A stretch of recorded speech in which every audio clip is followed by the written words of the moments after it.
Hello, Aries, Sun, Moon, Rising, and Venus signs. Kamusta kayo? Sana po ay nasa mabuti kayong kalagayan. Welcome back po sa Star Tarot. Kung bago kayo dito, welcome din kayo. Thank you for your support. I truly appreciate it. God bless you all. Aries, paunang mensahe po ninyo for today.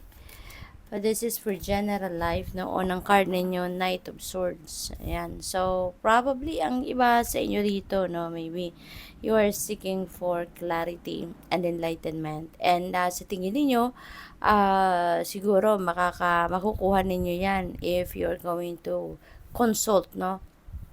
With another person, mga professionals na merong expertise doon sa kung ano man ang area of life na meron kayong concerns, no? So, if you feel like doing so, then go for it. Wag na kayong magpatumpik-tumpik pa. Wag na kayong mag-atubili, no? Go for it. Gawin na ninyo yon, alright? Para na makuha na ninyo kung ano man yung liwanag na hinahanap ninyo. So, what else? We have Page of Swords. Ayan. So, there are going to be a lot of information na makukuha kayo dyan. And definitely, yun talaga yung maaaring makatulong sa'yo.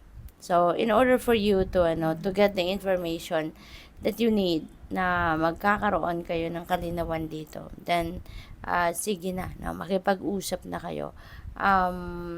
Reach out to those people, no? Reach out to the person, to the professional na makakatulong sa inyo rito in some way. Okay? So, pagdating sa inyong money, career, and finances, we have Five of Pentacles. So, probably, no, merong pinoproblema ang iba sa inyo pagdating sa pera. Pwedeng meron kayong mga bills na nabayaran, meron kayong mga financial obligations, tuition fee na babayaran, mga anak ninyo or sa inyo mismo, yung mga ganun ba? Or baka meron kayong mga loan siguro na kailangang bayaran, no? And maybe yun, baka nagkukulang kayo sa budget, nagkukulang kayo sa pambayad. So, maaaring ganun ang sitwasyon dito for some of you. Possible din, na baka ang iba sa inyo, baka nawalan ng trabaho, or nabawasan yung oras, no? Yung work hours ninyo, kaya syempre naapektuhan yung budget, naapektuhan yung take-home pay, no? So, pwedeng ganun ang sitwasyon dito for some of you. So, tingnan natin kung ano pa. We have Queen of Swords. Ayan. So, mag-isip kayo, no? Wag na kayong mag-dwell on the problem itself.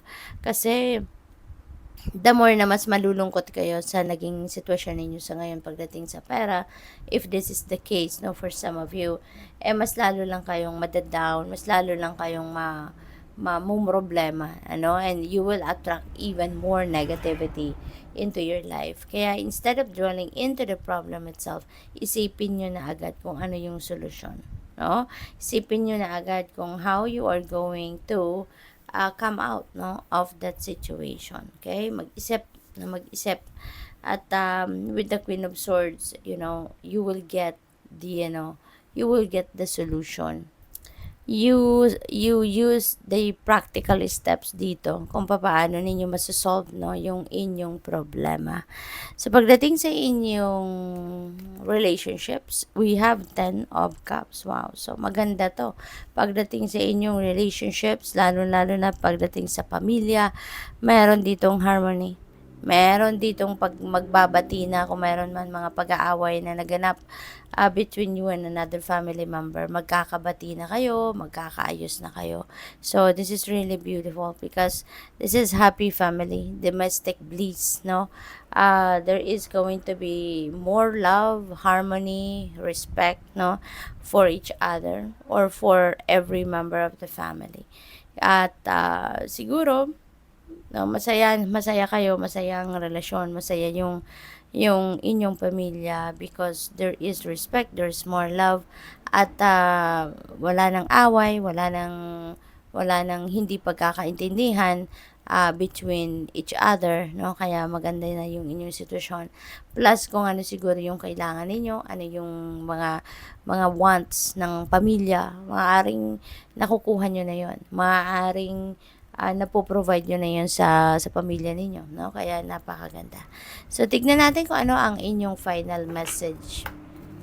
And maraming salamat pala, no, Aries, sa mga suporta ninyo sa aking channel. Thank you for your sending me your donation, for sending me your super thanks, at sa mga hindi nag-skip ng ads, no, maraming salamat po.